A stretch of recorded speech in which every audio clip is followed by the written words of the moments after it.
স্ত্রীকে ভালো রাখার মানে ভালো খাবার বা ভালো বাসস্থান নয়, তার আত্মিক শান্তিটাও খুবই জরুরি। সবাই বিলাসিতায় সুখী হয় না।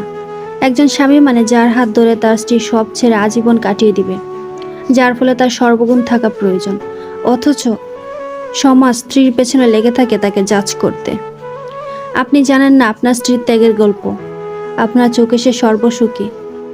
এরকম হলে সমস্যা আপনার চোখের সাথে অন্তরেরও। আপনি আসলে তাকে উপলব্ধি করতে পারেন না। একটা স্বামী শুধু জীবন সঙ্গী নয়, বরং বাবা মায়ের স্নেহের অংশীদার, স্ত্রীর উত্তম বন্ধু।